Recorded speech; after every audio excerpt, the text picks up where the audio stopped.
Joining us now is Joe Cirincione. He's a member of the Council on Foreign Relations. He's president of the Ploughshares Fund, which is a global initiative aimed at eliminating nuclear weapons.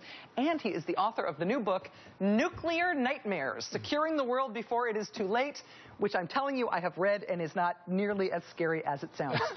Joe, how are you? It's nice to see you. I am thrilled to be here. Thank you very much for having me, Ray. My sense is that Congress really does want to pass new sanctions on Iran. They might very well have enough support in both houses to do it.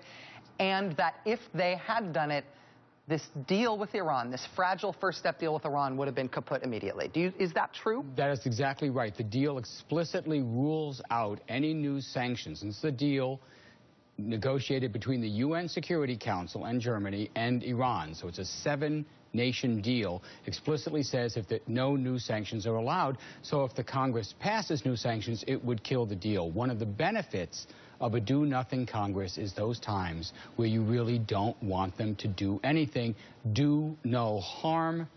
Thankfully, it looks like they won't get a chance. You are the nation's, I think, most articulate advocate for the idea of downscaling nuclear weapons to the point of disappearance and taking care of both the nuclear threat and proliferation threats as they exist around the world. How impressed are you by the terms of the deal in Iran that now has not been screwed up?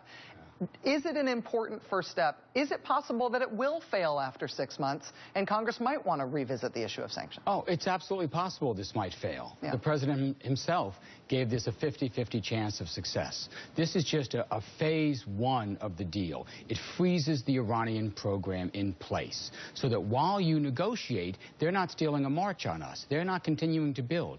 They can't install any new centrifuges. They can't turn on any of the centrifuges that aren't operating. This does what Mr. Netanyahu wanted a year ago when he stood up at the podium at the United Nations and held that cartoon of the bomb. He warned that if they continued to enrich uranium, they might cross the red line. This deal drains that bomb of the uranium. It pushes them further away from the ability to bolt. So, now that your sanctions that Congress passed and the executive actions that the president have taken have worked, have Iran at the table, you've stopped the program, you're working on a long-term deal. Don't screw it up by adding more sanctions, by thinking that you can coerce Iran into even better terms of a deal.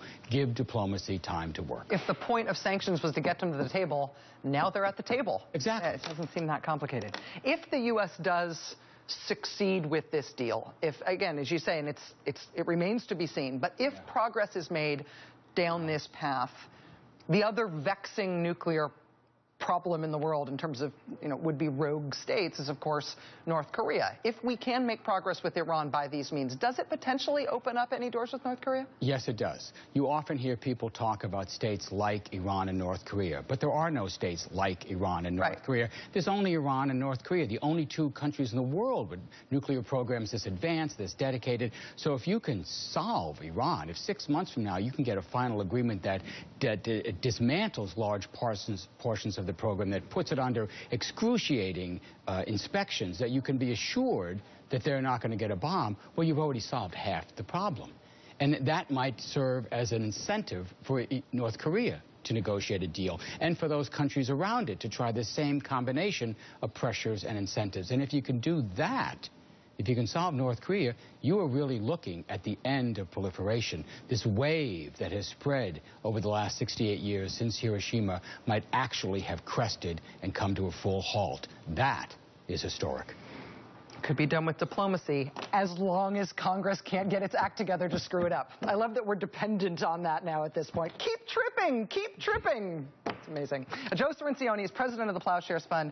The new book, again, is called Nuclear Nightmares, Securing the World Before It Is Too Late. It's excellent work. I blurbed it, and I don't do that for anybody. And you did. Thank you very much. Yes. You were very complimentary. Thank you very much. It's great work. Congratulations on that. You're an inspiration. Thanks for having me on. Thanks. All right, we'll be right back.